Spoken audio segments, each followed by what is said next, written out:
call came on a Tuesday at 1 p.m. My mom was going through cancer treatment in Denmark. She had died on her way to the hospital.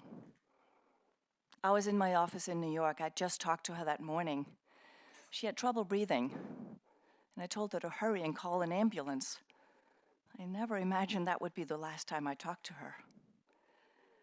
It was the most difficult day of my life. Not only was I in shock, but I also had to tell my dad later that afternoon that we had lost her because he was on a flight from Denmark to New York to continue his cancer treatment.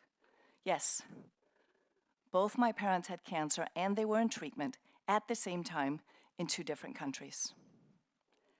That day, my life changed in a way I could never have planned for, and it became the ultimate lesson in navigating uncertainty. After about 6 months, it became clear that my dad wasn't going to make it either. We didn't know how much time he had left, but he challenged both of us to face our fears with curiosity and courage. That was really his superpower. Even when I was a kid, he would never tell me what to do or not to worry when I was scared. Instead, he would encourage me to tell him all about it. And he would listen to my stories about the monsters and ask me what I would do to chase them away. When I was a little bit older and doubted myself, he would ask me questions and help me find my way forward by giving him 3 reasons why it mattered to me. Even at the end of his life, he continued asking questions and encouraged me to do the same. We talked about our memories, what we cared about, and what it meant to live a good life. It wasn't easy. First, we had to acknowledge our fears and insecurities. Then we had to accept the harsh reality that he was dying. But then we could ask, what do we need so that we can make this time that we have left the most meaningful it can be? It completely changed our conversations, and it transformed how I live my life still today. At different stages in life, we ask the question, what's next? As a child, my curiosity for life was unstoppable. I was constantly wondering what's next, to the point that my dad would say, "Hey, slow down. What's wrong with this moment?" But as a teenager, this natural curiosity and excitement for learning turned into a need for knowing. I became obsessed with perfection as a way to try to control my life. Instead of being full of wonder, I became filled with worry. And the FUD, the fear, uncertainty, and doubt clouded my perspective. So much so that my dad would ask, "What's wrong with making a mistake?" As my career grew and I took on leadership positions, my anxiety grew too. And with that came burnout, not just once, but twice. And my dad would ask, "What are you chasing?" Maybe you can relate. Being so worried about the future that you feel burned out just thinking about it. Being so concerned about making the right decision that you don't make one. Being so overwhelmed about what to do that you don't do anything. We live at a time where we have more opportunities than ever, and yet we struggle to make decisions that unlock our potential. Teenagers are struggling with anxiety to figure out what's next, what to do with the rest of their lives, and what college to go to. The sandwich generation is trying to figure out how to take care of their kids, their aging parents, and navigate the middle of their careers while also trying to get through each day. Mass layoffs are prompting us to consider leaving the corporate world and become entrepreneurs, pursue our dreams. And somewhere along the way, we also have to plan for retirement. But social construct is pushing us to have a life plan. And yet we can judge ourselves pretty harshly when things don't go as planned. I know I did.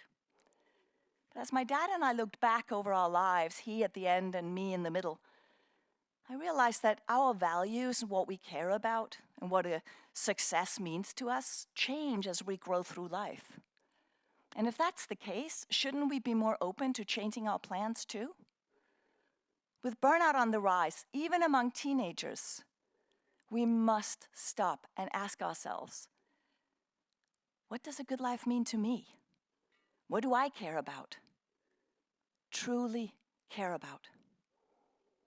In my research on the relationship between peak performance and burnout, two findings stand out. First, our health and happiness has little to do with titles and money. It comes from our connection with other people, our continued growth, and doing work we care about.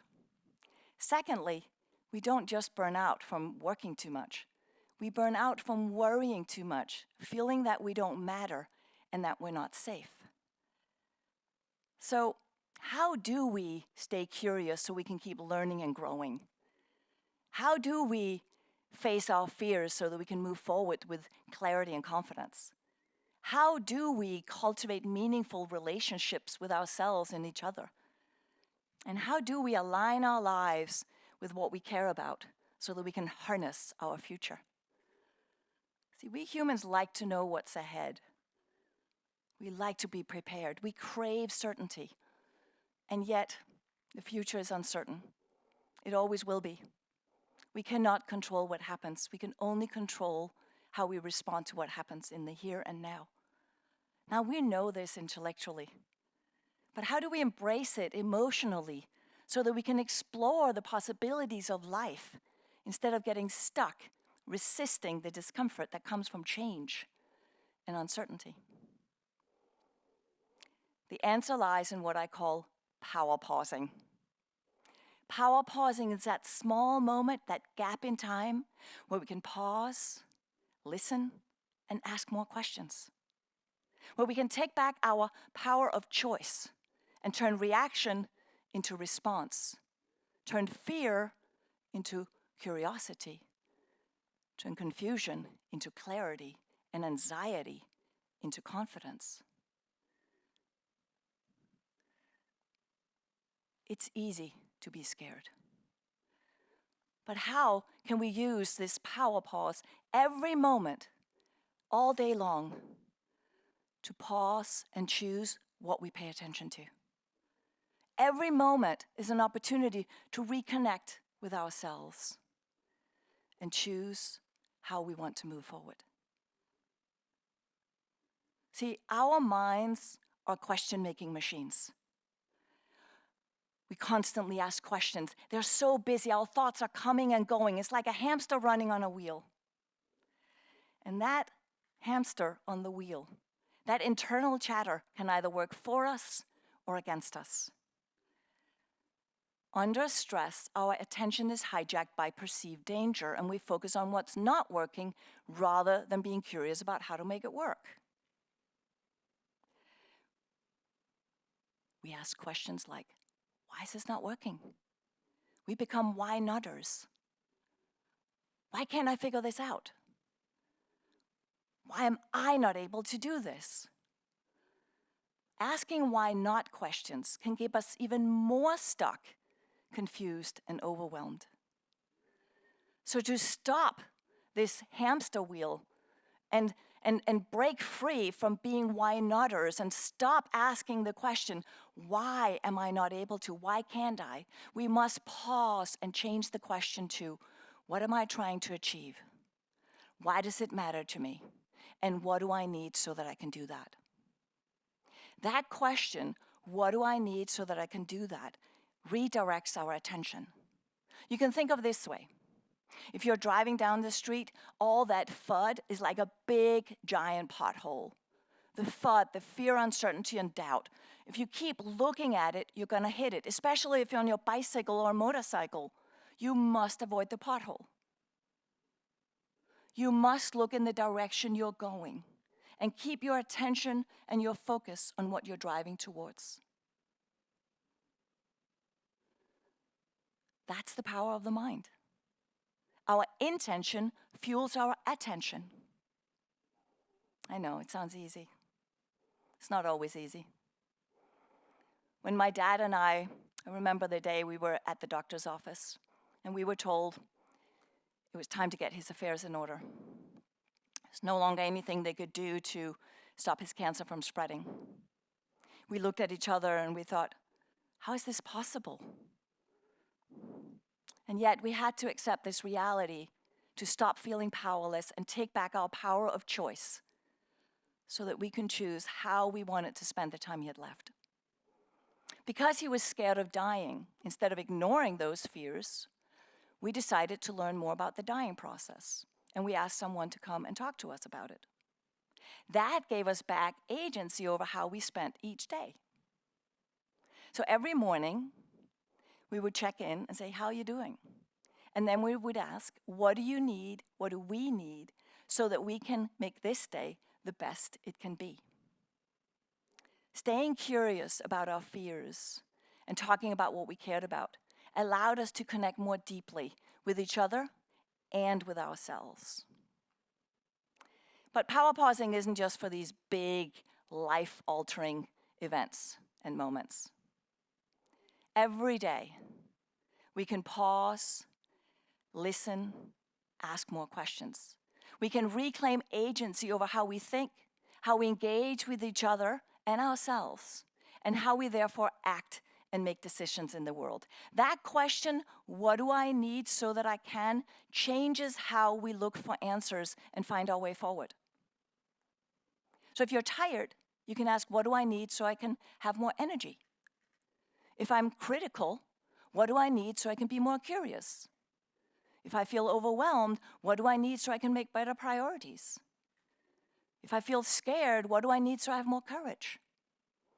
Confused, what do I need so I have more clarity? And if I am distracted, what do I need so I can be more mindful and present? We have become so conditioned to look outside of ourselves for the answers to our health and happiness.